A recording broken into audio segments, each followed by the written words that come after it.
Take two in terms of doing the review of the 7 Eastern Conference game on Decision Day, and back in take number 1, for whatever reason, when I finished recording the video basically gave a black screen. And I'm starting to think that, this new webcam that I bought a couple of weeks ago might be having some issue, and that, I'll still give it a couple of weeks to see whether or not if that issue does come back up, because if it does come back up, I might think about returning it. And that, it's such a shame the fact that it's been having some issue, because this new webcam is definitely much better in terms of the quality to compared to my previous webcam. And I've been mentioned before, it is pretty much overdue for me to upgrade my old webcam. That if you watch some of my old video, and even watch some of my old video just from a couple weeks ago, you can definitely see a big difference in terms of quality between my old webcam and the new webcam that I am using.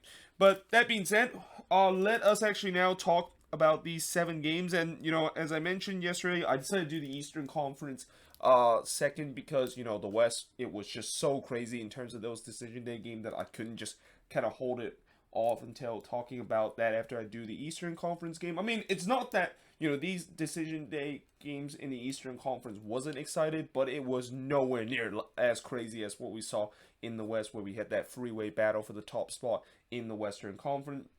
And also we had a last second change in terms of who, of course, made it to the playoffs, and who was eliminated in the playoffs at the last minute. Though in the Eastern Conference, there was definitely some different seedings that was changed throughout these games. And of course, unfortunately, all those 3 teams that was coming into the decision day below the red line and was hoping to climb above the red line, they weren't able to do so at the end of the day.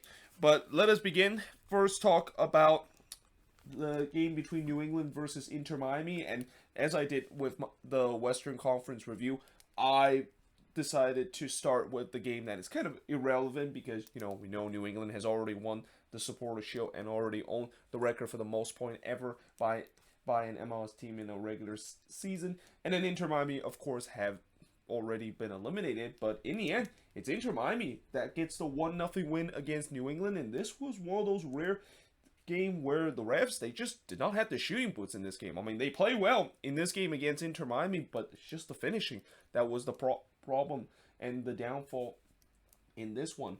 But in the first half, Gustavo Bo puts it high from close range. Bo is definitely one player that he's definitely going to think about how he did not at least put one pass into the back of the net, because he had tons of chances to score in this one. Though on the other end, Figueroa hits it high from close range before McCarthy denied Ball from 19 yards out.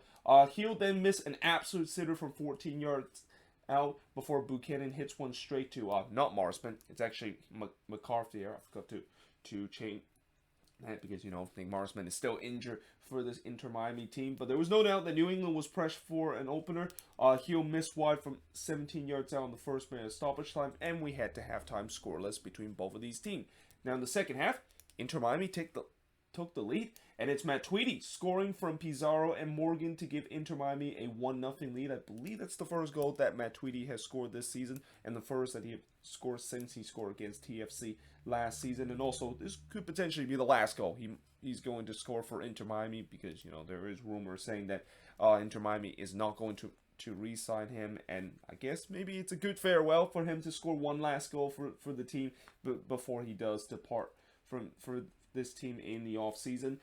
Then Carranza hits one straight to Matt Turner, and all of a sudden, Miami, who hasn't been in this game for most of the part, they had the momentum and looking to get that second goal, though that momentum was quickly shuttered, because in the 65th minute, Bo missed an absolute sitter from 10 yards out. Again, Gustavo Bo. He had a good game in this one, but he just could not put the ball into the back of the net. Though he thought that he did in the 71st minute, but the goal was disallowed for offside, and rightfully so. Then he missed wide from close range in the 74th minute, and this is what I wrote: is this just one of those days for New England where they just don't have their shooting boots on? And it's kind of good the fact that at least it happened on this day instead of in the playoffs. And this also just kind of, I think this is maybe just a little bit of a reminder to New England that, yeah, you might have the best record in MLS, and you might have the best regular season in MLS history, but if you have these kind of days in the playoffs, and especially, this is the magic of the playoffs with single elimination, where even the best team, when they have an off day and they're not having their A game on, they could get eliminated in the postseason. And this is also why I said a moment ago, it's best for them to have it now instead of, let's say, maybe the first round. Well, actually not the first round, but the second round of the playoffs. Then Gustavo Bo missed wide from 17 yards out in the 77th minute before Robinson with a rare chance for Inter Miami, but it's a weak effort that goes straight to Matt Turner. Then Carlos Hill, another player that should have at least scored one goal in this game. He missed wide on the free kick before he just missed wide from close range in the 88th minute after some lovely individual kind of effort where he made a great solo run into the box, cutting that Inter Miami defense. But just the finishing was the only thing that was lacking of what would have been a great goal that he scored. But yeah, in the end, Inter Miami hold on to win 1-0 in this game. And the shots in this one, 16 shots for the 7 that Miami has, 3 shots on goal for the 4 that Miami has, 9 shots off target for the 3 that Miami has, 4 shots that was blocked compared to none that Miami has, and possession-wise, 65% possession compared to 35% possession that Inter Miami has. And despite the fact that New England outshot Miami in this game, the shots on goal basically tells the story. Like, they only had 3 of those 16 that was on target. And now I guess for Bruce Arena, he just needs to kind of put this game away and just kind of look back of what kind of went wrong and how to prevent that. I mean, the only thing that went wrong is just their finishing. If they can just improve on that in the next game, there's no doubt that this team should win. Also, by the way, after this game is over, they also raised the supporter shield after when this is over, and it's kind of a little anticlimactic, the fact that they raised the supporter shield coming out of a loss. I mean, that's always kind of the risk, knowing the fact that, if you're going to raise the supporter shield on the very final day and when pretty much everything is done and settled, you better hope that maybe you can raise it when you get a win or maybe in a draw. But in a loss, it's kind of a little bit anticlimactic. But I'm pretty sure the 30,000 sold that was inside Gillette Stadium don't mind. I mean, they know that their team just kind of acting this like a training session, and even though they did lose at the end of the game, they know that nothing really changes and that they are going to go to the playoffs and they get a bye by heading into the first round. But moving on, in terms of the next match, is going to be FC Cincinnati versus Atlanta United. And, it's only fitting that FC Cincinnati, in just such a disastrous season this is, that they would blow one more lead in this game. I mean, I swear, they must be leading the league this season in terms of blown leads, and that it almost feels like any time, even when Cincinnati is leading a game and looks like they were going to win it, they're going to find ways to blow it. And here go again in this one where, I think if you ask any Cincinnati fans on the pain meter of how they blow a lead in this game, they will say maybe this is kind of like in a scale of 1 to 10, probably around the 4 level, because there's definitely a more painful way that they have blown leads this season compared to this game. And in some way, I would also say that this was kind of a game where it was a tale of two halves, because in the first half, it was pretty much Cincinnati dominating the game, but then in the second half, Atlanta kind of took over. But early on, 2 minutes in, Guzan denied Acosta from close range before Medunian put one wide from 21 yards out. I'm not sure if Harris Medunian, his contract is going to end this season for Cincinnati, and if it is come to an end, then there could be a question of whether or not the fact that, I'm pretty sure Cincinnati is probably not going to bring him back, but also the fact that this is maybe his final year, considering, he is really getting up to that age, and that I don't think he probably won't have any offer from their team with the age that he is. I mean, I'm not saying that Medunian is a bad player, but when you're getting up to that age, yeah, especially you're out of contract, it gets harder to, of course, find a club that suits him. But nevertheless, Cincinnati was off to a great start. Vasquez puts it wide from long range before in the 20th minute. Cincinnati takes the lead, and it's Zico Bailey scoring his first career MLS goal from Acosta to give FC Cincinnati a 1-0 lead. What a moment that is for the youngster, who I really think he has played well ever since he comes to this team, and that you can definitely see he definitely have some promises in terms of being a decent player. Though, with him being in Cincinnati, I just hope that, one, if he is going to maybe find another club, do it now, because, Cincinnati, in terms of how they've been done. I don't think that they are a team that is really good in terms of developing just young talent. I mean, this is not just a dig on Cincinnati, but if you're just kind of losing every single game, that really can take a toll to a lot of these youngsters that they need confidence and they need wins to gain their confidence. And I don't think being at a club that lose every single week is going to help that confidence. But still, it's a great moment for Zico Bailey scoring his first career MLS goal. That gives Cincinnati a 1-0 lead. The mayor then denied Barco, as that was really Atlanta's first real chance in the 24th minute. I mean, it was sleepwalking for the first 20 minutes of this game, and in some way, they maybe was a little bit too overconfident. I mean, I said before that this seems like it's a free victory for Atlanta, but you still need to show up in this game, and Atlanta definitely did not show up in that first half. Guzan then denied Medunian in the 35th minute as Cincinnati was pushing for a second goal, but we do head to halftime with Cincinnati leading 1-0. Now in the second half, Vermeer absolutely robbed Joseph Martinez from point-blank range, and you can definitely see Martinez. He basically had his head up in the heavens thinking how in the world he did not put that one away. Marini then went through on goal, but unfortunately he missed high in the 54th minute. And then Miles Robinson missed high on the header, and he also ended up hitting the post on one of his chances, and you kind of sense that not only the fact that Atlanta was coming, and you know that Cincinnati eventually they're going to find ways to give up a goal, but for Miles Robinson, coming into this game, he has never scored a goal in his career in MLS. I mean, he has scored for the national team before, but it's kind of odd the fact that he has never grabbed a goal for Atlanta and have never scored in his MLS career until today, as in the 70th minute, he finally scored from Barco to make it 1-1 in this game, and it's only fitting the fact that it did come from a corner where he was in the right place at the right time to basically score that one. And you can also kind of sense that it was coming, knowing the fact that he was getting some decent chances, definitely more than we seen before. And it was great to see that he finally scored his first career MLS goal and finally broke that duck to get himself on the score sheet for the very first time. But most importantly, that ties the game up at 1 apiece, and as soon as you saw that scoreline, you know that Cincinnati is going to lose this game.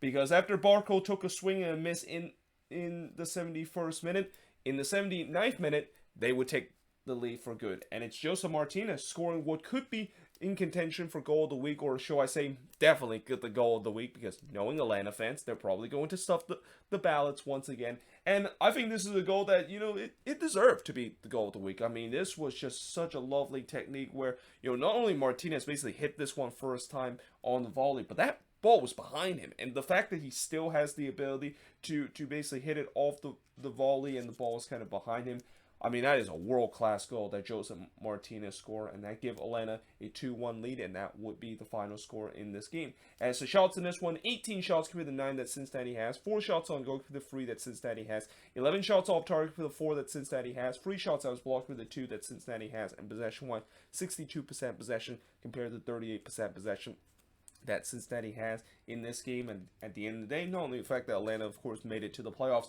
but they finished the season in the 5th seed, and they will be playing against NYCFC in the playoffs, which that should be a very interesting playoff series, knowing the fact that, yes, NYCFC is red hot, but, for Atlanta, they can be a team that can definitely cause some upset. And if there's anything I know about Atlanta is that once they get into the playoffs, they know how to make a deep playoff run, and especially when you have the best goal scorer in the league, that is Joseph Martinez, you're always going to have a chance to win games. So I'm very fascinated to see how Atlanta does this season in the playoffs, albeit, they didn't finish as high as they wanted to be. At least they head to the playoffs with a win in this game against FC Cincinnati. Now, one team that unfortunately will not be heading to the playoffs, and that we are going to have a new MLS champion this season, is the Columbus Crew versus the Chicago Fire, where Columbus unfortunately become the latest MLS team that unfortunately will not make the playoffs after winning MLS Cup the previous season. And they try their best in this game to make it interesting. In fact, how I said in the preview where one of the things that they need to also do is make up a 7-goal difference of the Redbulls that they are currently need to make up. And it seemed like they definitely took that message, because they were putting a shooting gallery in front of Chicago, and they were trying to not only win this one by more than the 2-0 score, they were literally trying to make it 7-0 in this game. In the first half, Solania denied Zarian from close range before Santos puts it wide from 17 yards out. It was all Columbus early in this game. Harrison then hits it high from close range before 04 had Chicago's first real chance, but he missed that one wide in the 26th minute. Then Solania denied Santos from long range before in the 31st minute. After all the pressure that Columbus put, they finally score. And who else? It's Lucas Zarian scoring from Etienne and Maria to give Columbus a 1-0 lead. I mean, Zarian, I don't want to say this has been a disappointing season for him, because when you look at the amount of goals that he scored and the assists, he still is kind of the star player for this team. But there's no doubt that this season he's not having as lethal of a season as he first came into the league. But nevertheless, he scored here to give Columbus a 1-0 lead. But then they almost gave the lead away, and that they almost commit a classic schoolboy error where when you score a goal, you're always going to be most vulnerable, and they kind of felt sleepwalking after scoring that goal. But Room was able to rescue them by denying Navarro from close range. Then Barry hits it high from close range in the 35th minute as we head to halftime with Columbus leading 1-0. Now in the second half, Santos hits it high from close range in the 46th minute as Columbus was looking to try to score more goals, and eventually they did. In the 58th minute, it's Miguel Barry scoring his 8th goal this season to make it 2-0 in favor of Columbus. Originally, they said that was not a goal because it looks like Chicago just cleared that one off the line, but they did go to VAR to see whether or not if the ball did cross the line, and the answer, it is. I mean, it was pretty clear and obvious from one angle that the ball clearly crossed the line there, and that gave Columbus a 2-0 lead. Before Nycfc looked to try to join the goal scoring chart, but unfortunately the post denied him there in the 75th minute. Then Vormgård hits it wide from close range in the 77th minute, and then Diaz blazed it wide from close range in the 83rd minute. As again, Columbus, they know that, even though they get a win in this game, it's not going to be enough. They're looking to try to put a crooked number in this so that they can make up that 7-goal difference that the New York Redbulls had. Then in the 90th minute, Solania would deny Williams on the free kick. That was kind of an awkward save by Gaga Solania. I mean, he basically put a kick save in terms of this one where he doesn't really need to do that, and I'm not sure, maybe he kind of read that one late and kind of had that late reaction, so that's why he made the kick save. But nevertheless, it is still effective. It worked out for him in the end, but unfortunately for his team, they still saw them lose 2-0 in favor of Columbus. And I talked about in this game where Chicago, as much as they are playing very hard down the stretch, and they're definitely playing for pride. After that news report that 6 players was not going to be back in this Fire team, you knew that most of these players are probably thinking that, there's really no point of playing for their jobs anymore, when I realized that maybe I'm one of those players that is on their name. In fact, I think those 6 players that eventually that is going to be departing after today, the Fire announced their end of season roster and declined the contract option to those players. I don't think any of them were actually playing in this game. So in some way, the Fire wasn't even playing their main team coming into this one, and it was just kind of easy picking for the Columbus crew to get all 3 points. But unfortunately, as I mentioned in the preview, it was going to take a Hail Mary for this crew team to make it to the playoffs, and fortunately their Hail Mary was not answered with this win. But at least, they do get a win to finish strong the season, and at least they do win some silverware this season in the Campeones Cup. And I know some people might argue that might not, is just kind of one of those kind of trophy that doesn't really mean much. No, the Campeones Cup does mean a lot, especially the fact that there's only 2 MLS team ever won that trophy, and you know how hard it is to actually play for that trophy. You need to be an MLS Cup champion and also play against the best team in Liga MX from the previous year. So that is definitely not an easy achievement, and the fact that Columbus was able to achieve that, even though a lot of people thought that they didn't stood a chance against Cruz Azul, that has to be certainly the highlights of this season. But there's no doubt that next year, I wonder next year, it's going to be interesting to see how they're going to deal with their roster, because this roster I still feel like is very talented, but it's just this season they just got wrecked with injuries, and you just hope that maybe once those player that is coming back from injury, this team should once again be competitive heading into next season. But now moving on, in terms of the next match, is going to be Montreal and Orlando City. So as I said before, this was pretty much kind of like a playoff elimination game, at least for Montreal, because they know that they have to win in this game to make it to the playoffs. And in the end, they don't get the win that they need to make it to the playoffs, as they lost 2-0 at home against Orlando City in this game. But there was definitely moments in this game where Wilfred Nancy, man, will feel like they should have scored the opening goal and should have won this game with the chances that they had. Though early on, it was actually Orlando City that got off to the better start. Michel puts one high from long range before Brisa had to deny Pereira from a free kick area, or from a 19-yard free kick. Then DK hits it wide from close range, and Orlando, they were starting off the better side, but then just 2 minutes after I wrote that, Montreal had probably the best opportunity to score. And I talked about earlier this season where Kyoto missed that opportunity early this season from like 1 yard out. Is considered probably the worst miss of the season. This one is definitely going to be rivaling that, because Wanyama, like, I have no idea how in the world did he not get any contact. Like, the ball was literally there, and he just didn't get any contact whatsoever from 4 yards out. And not to mention the fact that the net was completely empty and Galese was completely beat there.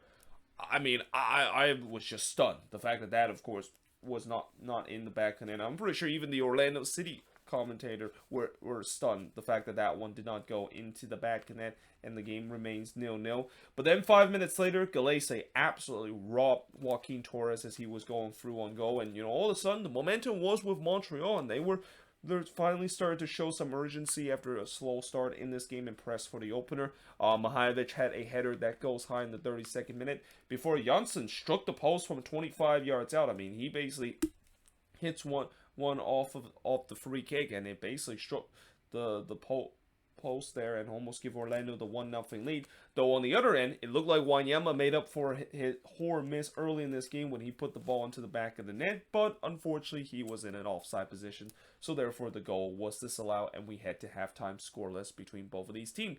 But in the second half, we wouldn't be scoreless very long, because in the 55th minute, Sebastian Mendez might have just rival Joseph Martinez goal as in contention for goal of the week, because he absolutely hit a thunder strike for about 25 yards out there to give Orlando City a 1-0 lead. And we always talk about who can of course stuff the most votes between Atlanta and Orlando fans. Well, we're about to find out who exactly is gonna win the goal of the week, and whoever wins the goal of the week, we know for sure that fan base stuffed the votes. I mean, I still give Atlanta fans the advantage, because they tend to always do that, but don't estimate Orlando City fans. They're gonna definitely try to stuff the votes and try to almost have like a mini rivalry win against their hated rival in terms of goal of the week. But there's no doubt that this one is definitely going to be worthy of it, because this was just a lovely hit from Sebastian Mendez to give Orlando City the 1-0 lead. Though that lead looked like it was short-lived, because in the 58th minute, Kyoto would put the ball into the back of the net, but unfortunately,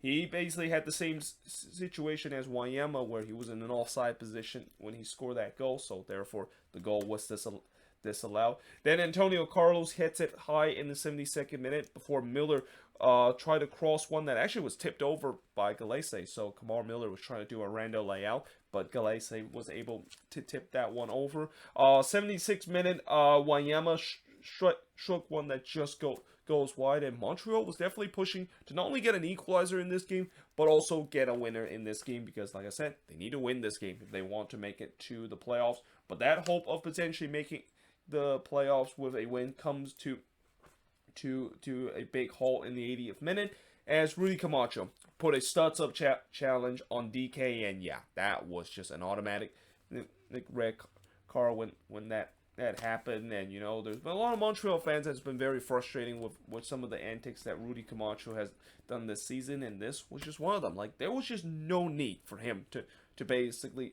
do that. I mean, I guess that I understand that they're probably frustrated that they haven't been able to get that goal, but the last thing you want to do is just cost your team with just or have your frustration kind of get the better of you. And Rudy Camacho is a guy that's not not known, or is a guy that is known to be sometimes could be a bit of a hothead, and here he just go do something that he probably shouldn't have done, and you can definitely see his regret when he did that walk of shame, because he knows that he basically cost his team the playoff chances with now Montreal down to 10 men. And Orlando City also, I think their broadcaster also announced that this was actually the first time that Orlando City was actually up a man throughout the entire season, which that was kind of a bit of a shocker, because they win 34 games this season, playing even 11v11 until this one. I thought maybe there was.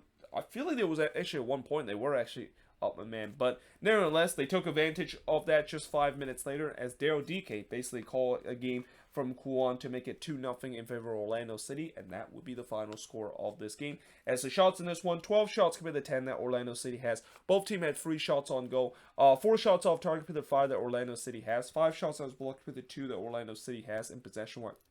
55% possession compared to 45% possession that Orlando City has. And Orlando City, of course, finished the season in the 6th seed, and they will be playing against Nashville in the playoffs, which, that I think it should be a very good matchup, but also a matchup that I think Orlando City will take, because as I will talk about in the next game once I change boards, Nashville is heading into the playoffs cold, and they definitely fancy themselves chances to get a win in that game, even though they have to go on the road. But for Montreal, it feels like it's the same old team, where just as you thought that there was hope that they could make it to the playoffs, unfortunately they weren't able to do it at the very end, and that they also couldn't quite replicate what they did last year, where they made it to the playoffs on the very final day with a win against DC. And in this game they had their chances, and they just weren't able to put away of those. And now heading into the off season, this is going to be interesting for Wilfred Nancy, where I'm pretty sure there still needs to be some improvement on this Montreal team, because despite the fact that last year they signed a bunch of players, there were a couple of those players that turns out to be busts, and I'm pretty sure they're not going to be back next season. But it'll be very interesting to see what they're going to do to try to improve this team. But that being said, I am now going to switch boards and look at the last 3 games that happened in terms of the Eastern Conference game on decision day. But yeah, moving on, in terms of the next game, is Nashville and the New York Redbulls. So the final team that made it to the playoffs and grabbed that final playoff spot in the East is the New York Redbulls, as they extend their 12 years of at least being in the playoffs by getting a 1-1 draw in this game against Nashville. And they got off to a great start in this one, as 35 seconds into this one, Fabio would score from Cáceres Jr. to give the Red Bulls a 1-0 lead, and that is literally what they were hoping for, because anytime when you're in a game where, even though it wasn't a must-win game for the Red Bulls, they need to at least get a point and hope that other resort goes well for them, and that, they getting off to a great start will definitely does that. And in fact, that goal that Fabio scored, that was the first goal that has scored in decision day, and probably one of the fastest goals we've seen on decision day in the league history. But yeah, that gave the Red Bulls a 1-0 lead. Then Mukhtar fires one high in the 6th minute. I thought there was a lot of possession early for the Red Bulls as they were pushing for a second goal. And again, for Nashville, it was a slow start in this game, where they just couldn't quite get into this one. Though at the same time, you can also credit this Red Bulls team, where they kind of suffocate that Nashville attack, and was just kind of forced them to pin back for the majority part of the part of the first half. Fabio then hits one straight to Willis in the 25th minute, before Willis had to absolutely rob Edwards, who was going through on goal, and hits a missile from close range, but Willis was able to deny them there. But then in the 37th minute, despite the fact that Nashville was second best, they find a way to get the equalizer, and it's none other than Hani Mukhtar, who is really the only one that is scoring the goals now for Nashville here to tie the game up at 1 apiece. Now, originally, I thought this was be a goal of the week contention, because with the way that he hits this free kick from an impossible angle, I thought that, that has to be the goal of the week, because you don't usually see those goals where a player hits it from an impossible angle. But then when I look on the replay, it looked like that actually took a deflection, and if it didn't take a deflection, I think Cornell would have definitely got to that one. But nevertheless, Nashville wouldn't care, because they tied the game up at 1 apiece, though. the Red Bulls did try to get one back as Cáceres hits one straight to Joe Willis, and we head to halftime tie at 1 apiece between both of these teams. Now heading into the second half, Willis was able to deny Cáceres Jr. before Mukta had a free header, but he wasn't able to put that one away. I mean, Mukta, I know he got on the score sheet, but he probably should have got on the score sheet the second time in the 62nd minute with that big opportunity. Then Cornell denied Mukta in the 67th minute as Nashville was starting to push for a second goal. Though Fernandez had a chance to secure the Red Bulls their playoff spot in the 88th minute, but unfortunately the post got in the way of a curler. But then in the 89th minute, and while this game was going on, I'm pretty sure Red Bulls fan realized that, yeah, they also got to hold on to this result, because knowing how the other game between Toronto and DC was leading, if they lose this game, they're out of the playoffs. So if you're a Red Bulls fan, you were definitely holding on to the edge of your seat and hope that they can get a draw out of this game. And it looked like their playoff vote came to a big blow in the 89th minute when Loba basically went through on goal. But fortunately, Carlos Cornell probably made the biggest save of their season, denying Loba there as he went through on goal. And in the end, the Red Bulls can exhale after the end of the game because they made it to the playoffs with this 1-1 draw. And the shots in this one, 14 shots compared to the 11 that Nashville has, 5 shots on goal compared to the 4 that Nashville has, 7 shots off target compared to the 6 that the Red Bulls had, 3 shots that was blocked compared to none that Nashville has, and possession-wise, 60% possession compared to 40% possession that the Red Bulls has in this game. And like I said, the Red Bulls, of course, were able to make it to the playoffs on the final day. But for Nashville, this is definitely concerning because now that is 1 win in like 8 games heading into the playoffs. And I've said it before, when you're heading into the playoffs and you're ice cold, that could be a huge worrying sign. And especially with this team, I really think in these last couple of games, those goals are starting to dry it up a little bit, and it started to kind of look like that the Nashville team that is last season, where they just could not put the ball into the back of the net and they would heavily rely on their defense. I mean, their defense is still decent, but it's just the fact that the lack of goal scoring is going to be a huge concern for this Nashville team heading into the postseason. And also Nashville in this game equals the mark of the Chicago Fire, where they have 18 draw this season and tied that record with the 2014 Fire team. But at least, unlike the Fire team from 2014, at least they were able to make it to the playoffs. And they also own another record where they were tied with the fewest loss this season in the league history, with only 4 losses this season. So those 4 losses kind of help help Nashville out a little bit to make it to the playoffs. But still, when you get into the playoffs, you cannot just hope that draws will help you to get into the playoffs, because especially with single elimination, you need to win games, and wins have definitely come very scarce for this Nashville team, at least down the stretch this season. But now, moving on, in terms of the next game, is going to be Toronto and DC United. And honestly, I feel bad for DC because they did everything they needed to do and they took care of their business, but unfortunately they just did not get help in this game between Nashville and New York Red Bulls. And I'm pretty sure DC fans was definitely watching this in the second half and was just hoping that Nashville was going to get that second goal so that they can make it to the playoffs, but it just didn't happen. And even with this 3-1 win that they had against TFC, Hernan Losada, man, just missed out on the playoffs on the final day.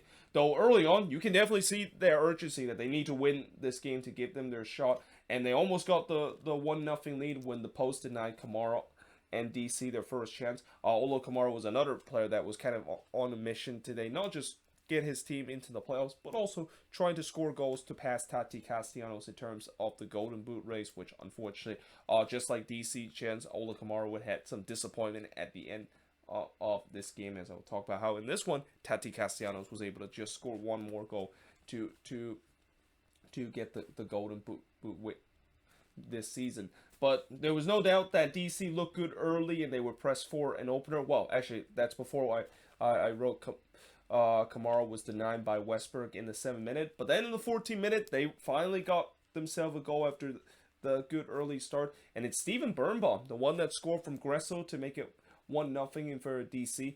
This was a great delivery from Gresso into the box, and Birnbaum basically found some space to basically heads that one in. You definitely have to question that TFC defense of how they leave Birnbaum open there in the box, but nevertheless, it gives DC a 1-0 lead here. And it was almost 2-0 when Kamara had a shot that was clear off the line, and then he actually got his own rebound, but Westberg was able to rob him there on the follow-up, and that turns out to be a big save at the moment, because just 2 minutes later, TFC, against the run of play, would score to tie the game up, and it's Richie Larea scoring for Jonathan Osorio to tie the game up at 1 apiece. Though, DC, despite the fact that they kind of took a bit of a sucker punch, they were definitely showing some resilience and refused to accept the fact that they're not going to win this game, and they had a chance to retake that lead in the 29th minute when a penalty was given to DC after Westberg brought down Kamara in the box, and Quentin Westberg was laid off his lines and just could not quite get to it before he had to clip Kamara down in the box. It's a stone cold penalty, which Kamara was able to put it away to make it 2-1 in favor of DC, and at that point, he of course was tying with Tati Castellanos for the Golden Boot race. Now in the 35th minute, well, actually at this time he was only like 1 away, but in the 35th minute he would tie Tati Castellanos for that Golden Boot race, as he scored here from Gresso to make it 3-1 in favor of DC, and that would be the scoreline heading into the second half. Now in the second half, Dom Dwyer did hit one high from close range before Roberta hits one straight to Quentin Westberg. Then De Leon trying to put his name in the goal of the week contention when he basically goes for goal from 40 yards out, but that one just missed a little bit high. And again, if that one went in, that would definitely be in contention for the goal of the week this week. But in the 67th minute, Westberg would deny Kamara his Hattie, and the chances was flying in for both of these teams, though besides the last chance in the 73rd minute where Dwyer hits one that goes into side netting, it was really the last chance of this game, as both teams kind of for the last 17 minutes settle on the scoreline of this game, and the final score of this game would be DC winning 3-1 against Toronto. But like I said, DC just did not get enough help from this game between Nashville and the Redbulls, and again, Hernan Losada, man, missed the playoffs by, I believe, just one point at the end of the season. And the shots in this one, 17 shots for the 14 that TFC had, 10 shots on goal compared to the 4 that TFC had, 2 shots off target compared to the 7 that TFC had, 5 shots that was blocked for the 3 that TFC had, and possession-wise, 68% possession compared to 32% possession that DC has in this game. And normally when a team just miss out on the playoffs, I think the first thing their fans are going to think about is maybe there's going to be a resort that they probably should have got down the line, and that if they got that resort, they would have made it into the playoffs. And in the case of DC, if there's one resort I can think that they should have got that could have propelled them into the playoffs, was that game against Atlanta United. Because remember that game when they dominate against Atlanta and they were up 1-0 and it looked like they were going to score a ton of goals and just throttle Atlanta? Well, Atlanta somehow scored 2 goals against a run of play, and they drop all 3 points in that game. And have they actually get a draw? Or I think they actually, the Redbulls have a tiebreaker over them. But if they can get a win in that game, we wouldn't even be in this discussion. The fact that DC needs a win on the... Well, they still need a win and hope that the Redbulls draw, but it would be kind of the opposite, where it's DC the one that is in control compared to the Redbulls have. So yeah, it's certainly a very disappointing way for DC to end their season. And especially, I thought this season they played very well, and this is no doubt was a better season than the last year that they had. But unfortunately, the result is pretty much the same, and it's going to be interesting to see what will DC will do heading into the off season. And that, especially, I think there's definitely some talented player on this team that can work well with Hernan Losada and his tactics. But I'm pretty sure Losada wants the DC front office to allow him to spend some money and get the players that he needs, because if he is able to get the players that he needs and these players fits well in the system, this game can be a very dangerous team heading into next season. And also, not to mention the fact that I think the other reason why DC probably didn't make it to the playoffs is because of that slow start, and that the players were still just kind of get used to the Losada system. But now that they're getting used to it, and down the stretch they have looked like a decent team, don't be surprised if next year DC will definitely make some noise heading into next season, and will get to the playoffs in the Eastern Conference. But now moving on into the last game on this board, and the last game we're going to talk about in terms of the decision day game is NYCFC versus the Philadelphia Union, which ended in a 1-1 draw in this one. And early on, NYCFC was on the front foot in this one, knowing the fact that they need to get a win if they want to get the second seed. But despite that, it was kind of a slow start in this game, and the shots was only 1-0 in favor of NYCFC. Gastag would then head Phillies their first shots as he missed wide from close range in the 17th minute. But then in the 22nd minute, we had a big moment in this game where Jadon Zalainen was sent off after VAR deemed that he basically put a studs-up challenge on Flock that is worthy of red, and that absolutely is the correct call. I mean, that is just a really bad challenge that Zalainen basically put. And, you know, Jadon Zalainen, I think this is his first start for NYCFC, and he hasn't really given a lot of chances to play for this team. And I'm pretty sure after this game, Ronnie Dalia is probably not going to give him a shot either, because, yeah, this was just reckless by him, and he even knows it as soon as the red card shown. I mean, even when they go to VAR, he knew that he was going to get sent off, because that was just an ugly challenge that he put on Leon Flock. And the Union, of course, wastes no time to capitalize of getting a man advantage, as Shibelko would score from Flock and Bizo to give them a 1-0 lead, and that would be the scoreline heading into the second half. Though, in the second half, NYCFC really started to press to try to get the equalizer. Rodriguez tried to flick one in, but it goes wide, and again, NYCFC was on the front foot looking to try to tie the game up. And unlike in the first half where they were on the front foot but they couldn't create any chances or score any goals, in the second half they were able to do so. And it would be a big goal, this one, not only for NYCFC tying the game, but also a big goal in terms of shaking up the golden boot race, as Tati Castellanos would score his 19th goal of the season from Maxi Morales to give NYCFC the equalizer, but most importantly, give him the lead back in terms of the golden boot race that he has against Ola Kamara. Then Sean Johnson denied Medina from close range in the 66th minute before Bizo did hit one straight to Johnson. So, you know, the Union kind of started off the second half slow, but eventually they did gain some traction, and they were looking to try to get that late winner as time winds down, but unfortunately they weren't able to do so, and they have to settle a 1-1 draw in this one. As the shots in this one, 11 shots compared to 10 that NYCFC had, 4 shots on goal compared to 3 that NYCFC had, 6 shots off target compared to 3 that Union has, 1 shot that was blocked compared to 4 that the Union has, and possession-wise, 55% possession compared to 45% possession in favor of the Philadelphia Union. But even with this draw, I think they're going to be happy the fact that they were able to hold on to the second seed, because this other resort between Nashville and the Redbulls ends up by the same score line. But, you know, at the end of the day, I think even with those that resort kind of going in favor, I'm pretty sure Jim Curran will be a little bit disappointed that he wasn't able to see his team get a win, especially with the way that they were a man up for majority of the game. And it's always kind of frustrating if you're a head coach coming out of the game where you're a man up for majority of the game and you don't get the win. But for NYCFC, I think they'll be happy. I mean, yes, ideally they would like to get a win in this one, and I think especially if they get a win, I'm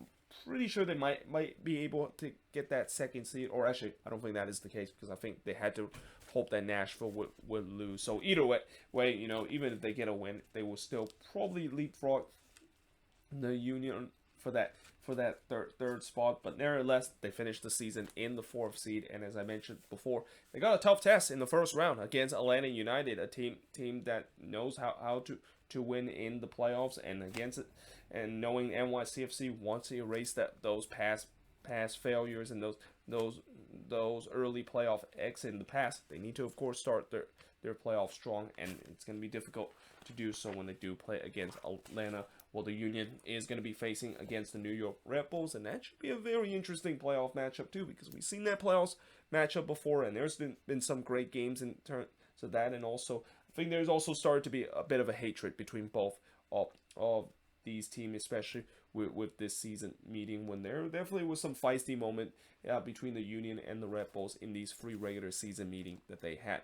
But either way, hope you guys enjoyed this video. If you do, make sure you guys leave a like, smash the subscribe button. Let me know in the comments below, what do you think of these 3 games and the other 4 games that happened in terms of the Eastern Conference game on Decision Day. But yeah, hope you guys enjoyed this video, and as I said in my Western Conference review, I of course will be doing kind of playoff related video, and it kind of start with later today that I will do the emotion index, looking at how every 2017 will feel, their fan base feel after now the regular season is over. But until then, hope you guys enjoyed this video. If you do, make sure you guys leave a like, smash the subscribe button, and yeah, I of course will see you guys next time with another sports